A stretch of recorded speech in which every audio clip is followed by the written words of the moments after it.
Bezans Healthcare apresenta Mulher Podcast.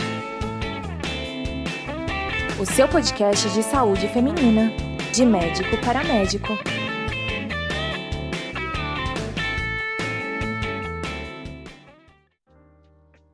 Olá, tudo bem? Sejam muito bem-vindos e bem-vindas ao Mulher Podcast de médico para médico.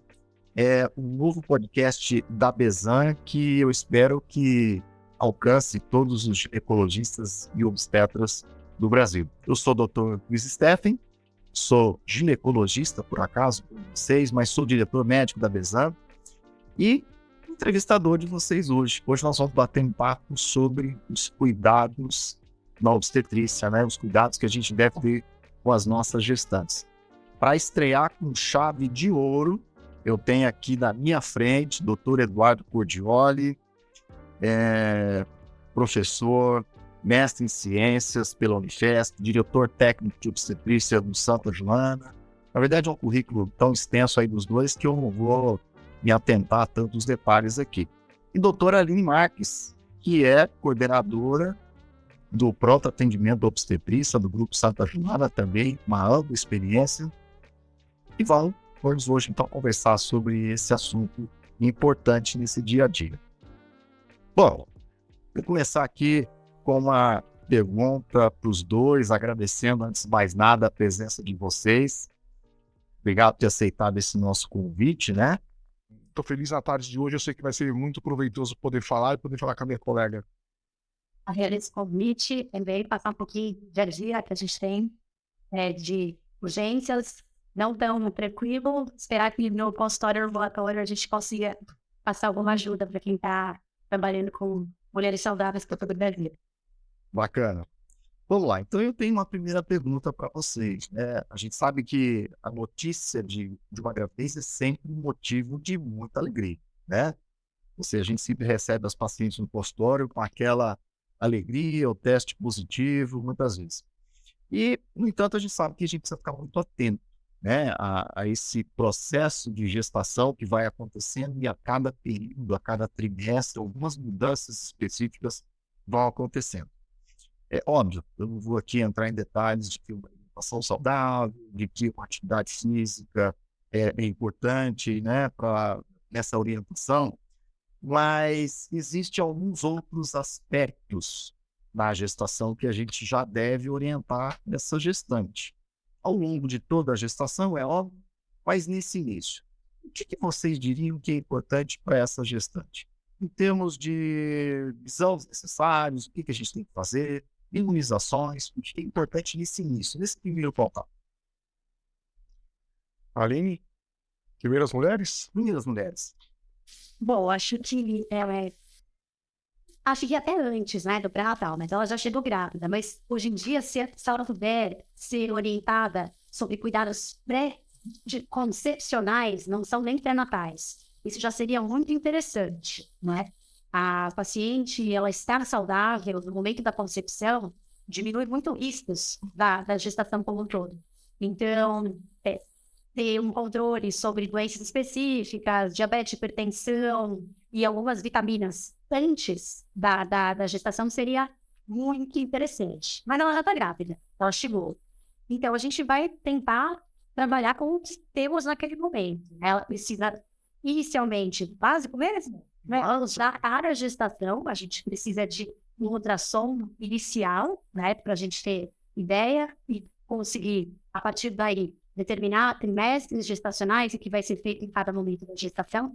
E a suplementação, hoje em dia, tanto o que é recomendado pelo Ministério da Saúde e por grandes academias, né, de obstetrícia, em termos de ácido fólico, ferro e alguns outros nutrientes que ela precisa nesse momento. Eu sempre começo a primeira consulta de uma gravidez pedindo desculpa, porque essa consulta vai demorar, né? A primeira consulta, eu falo, eu sei que a gente tá cheio de coisa para fazer, mas a primeira consulta a gente tem que reservar um tempo bem grande, porque é onde a gente faz uma boa anamnese, né? E a Aline falou muito bem, o ideal é que ela nos procure antes de engravidar, para fazer a consulta pré-concepcional, né? Onde você pode identificar risco minimizar risco, né? Fazer o que a gente chama de medicina preventiva, né? Então a gente faz a medicina preditiva, que é predizir risco. Aí a medicina preventiva vem na sequência, que é você fazer algo para diminuir as chances de ocorrência do problema. Antes de engravidar, melhor. E a gente tem defendido muito essa questão da consulta pré-concepcional atualmente em obstetrícia. É uma boa defesa, até porque, veja bem, se ela tem anemia, é melhor que ela engravide sem anemia, né? Se ela tem infecção urinária, né, ou está com alguma infecção genital, é melhor que ela engravide sem a infecção genital, porque a gente sabe que isso pode levar ao aborto. Mas o que ela falou, tá grávida, chegou lá. Aí você respira, agora a consulta vai demorar, né? Por quê? É justamente na primeira consulta, nas primeiras consultas, que o obstetra tem a grande propriedade de fazer o que a gente chama hoje de medicina preditiva. É ele, numa boa anamnese, baseado em alguns exames que ele vai solicitar, e o paciente vai voltar. Hoje existem calculadoras de risco, Luiz, que eu consigo calcular o risco daquele paciente ter prematuridade, daquele paciente vir a ter hipertensão, daquele paciente vir a ter diabetes. Enfim, N fatores que eu posso, na primeira e na segunda consulta, né, nas primeiras consultas, conseguir, você é da população de risco para desenvolver dessa patologia, e você precisa fazer essa intervenção para diminuir o risco. Mas a gente não pode esquecer nunca.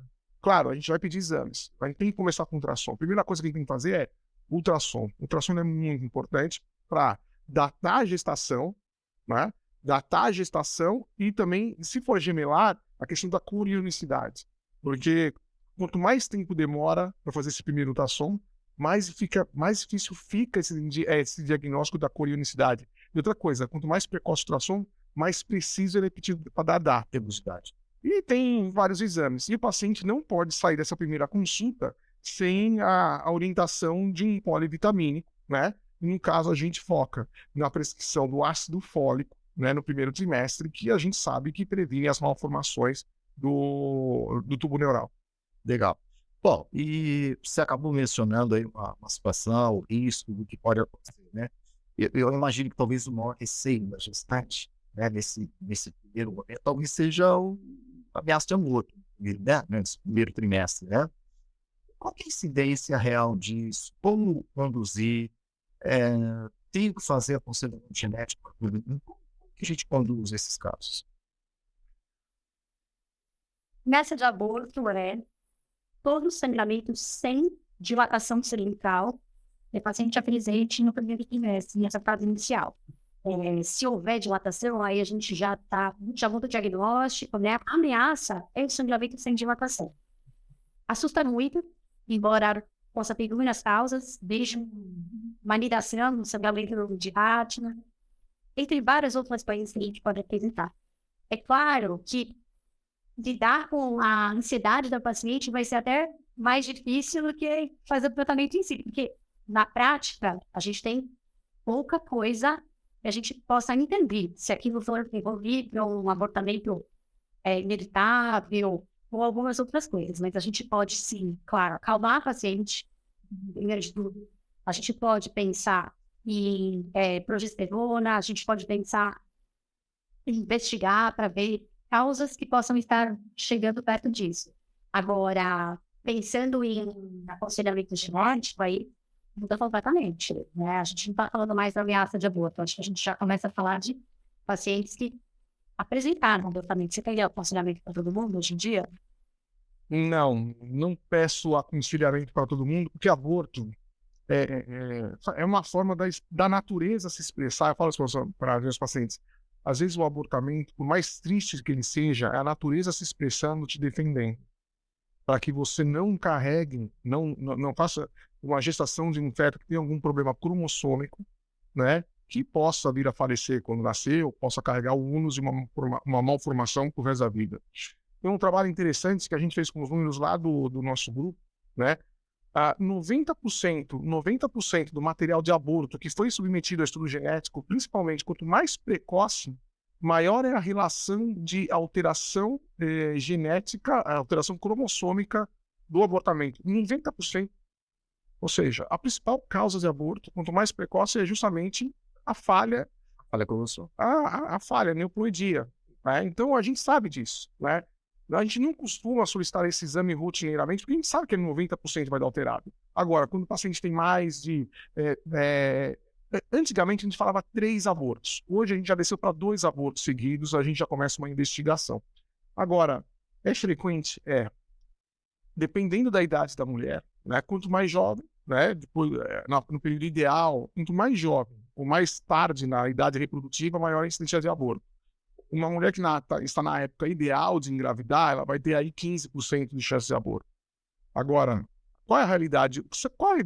Qual você acha, Luiz, que é a idade de uma primigesta hoje no sistema de saúde suplementar? A idade média de uma mãe que está grávida pela primeira vez? Eu estou imaginando 35, 37 anos. Não sei. Por aí. É isso mesmo.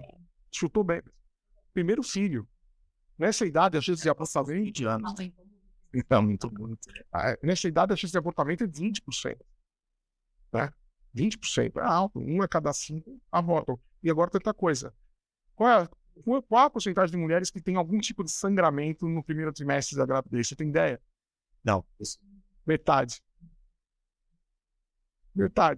A gente vê na prática, no nosso como é uma realidade nossa. É muita ansiedade, então, para lidar nesse período, né?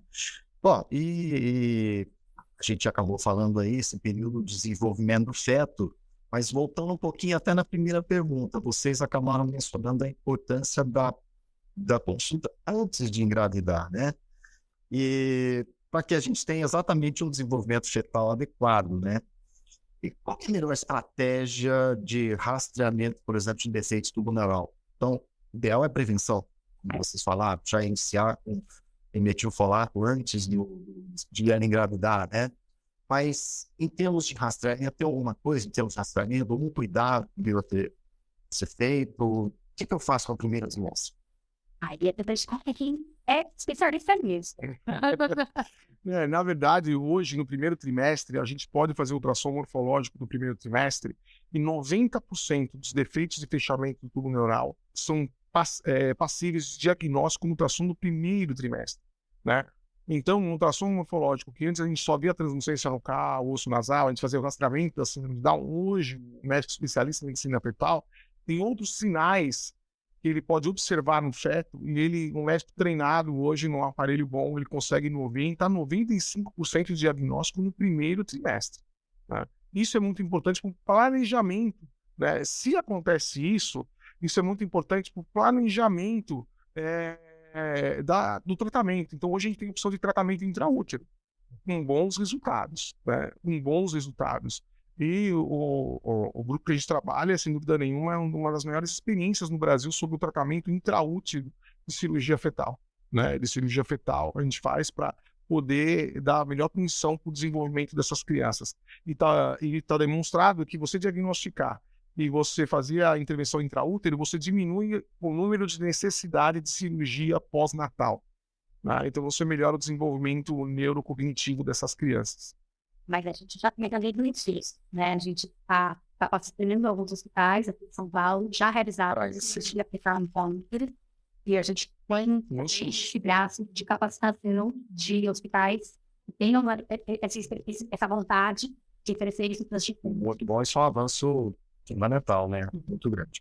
Bom, e existe, obviamente, uma pressão, talvez, por exames muito grande. Então, por exemplo, eu precisaria fazer uma ecocardiografia fetal em todos os pacientes. Qual a necessidade? É um exame necessário? Quando é que eu indico? Tem fatores de risco? Você mencionou aqui as calculadoras hoje. Tem fatores de risco para identificar isso? Ou eu simplesmente peço para todo mundo e é isso que se faz?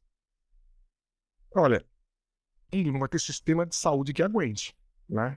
Porque não é só ecocardiografia fetal. O nome correto hoje que o pessoal fala ecocardiografia bidimensional, com mapeamento a Doppler por dupla fluxometria. Você tem que fazer esse pedido desse tamanho para conseguir fazer o exame completão, né? Que eles falam para conseguir. O ideal é que, assim, esse exame tem algumas solicitações específicas. Primeiro, mulher em idade avançada. Que é quase todo mundo. Quase todo mundo hoje. Quase todo mundo hoje, né? História de malformação anterior, né? Ou alteração diagnosticada no ultrassom morfológico do primeiro trimestre ou no segundo trimestre. Qual a porcentagem de diabetes na gestação? Você tem ideia hoje?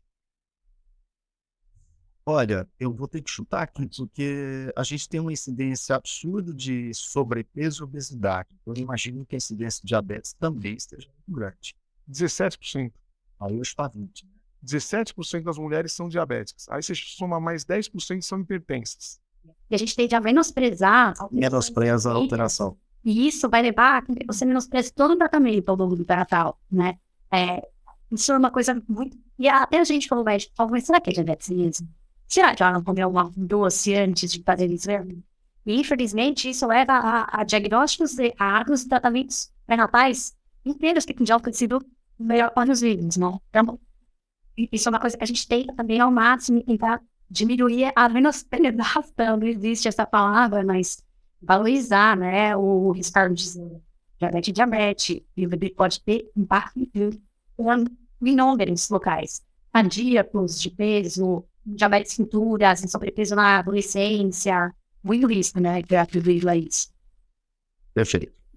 O que vocês recomendam em relação aos cuidados com a gestante, em relação à atenção clínica dessa paciente? O que chama a atenção? O que deveria chamar a atenção do obstetra em relação àquela gestação, para que ele pudesse ter uma atenção preditiva melhor? Olha, eu gosto de falar que o pessoal discute muito o parto, fica nessa discussão, o parto vai ser normal, vai ser cesárea, e dá muita atenção no parto. E, para falar a verdade, o parto nada mais é do que um epílogo de uma história de 9 meses de duração, que é o pré-natal. O pré-natal é a joia da coroa da obstetrícia. Um pré-natal bem feito, ele acaba em parto bem feito, ele acaba em bom desfecho. Então, a gente está falando do ato mais importante que um obstetra pode fazer, que é justamente o pré-natal, né?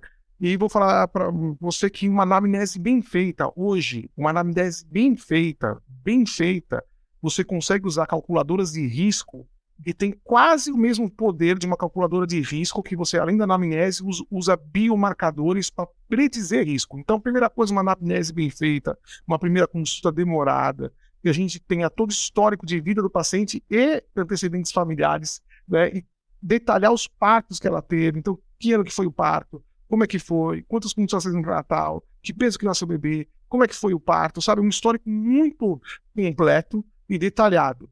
E, gente, medir pressão, orientar o paciente. A coisa mais importante que tem no pré-natal, algo que foi inventado pela NASA, eu falo, chama o aferidor de pressão arterial e a fita métrica e a balança, né? Você, com essas 3 coisas, né, e o auscultador, você faz um excelente pré-natal. A coisa mais importante que tem no pré-natal é medir pressão e ver peso do paciente. É passar com um exame que não esteja tão bem feito, mas tem uma coisa que não muda. Fica métrica, né? A gente consegue... Ela pode estar mais velha, ela pode ter mais comorbidade, ela pode ter muito mais doenças, mas o peso, a pressão e a altura uterina são os mesmos desde que a obstetrícia começou. Então, a gente pode ter muito exame novo, a gente pode ter muita tecnologia, mas se encostar a paciente nunca vai mudar. Então, eu acho que o pré-natal tem que ser feito ao viver a telemedicina vai ajudar de forma maravilhosa, mas eu acho que a gente ainda precisa, na gestante, encostar. A gente precisa, pode ser o médico, né? Pode ser enfermeira, mas eu acho que isso é primordial. Perfeito. Bom, chegamos no final do nosso primeiro episódio do Mulher Podcast da Besas. Quero agradecer ao Dr. Puglione, doutora Aline Marques, por ter aceitado o convite e por essa discussão maravilhosa que nós tivemos aqui hoje. Alguma última palavra de despedida dos nossos queridos novos ouvintes? Meça a pressão, afiram a pressão, avaliem o peso do paciente e meçam a altura uterina. É essa a ordem. É isso aí. Muito obrigado e até o próximo episódio.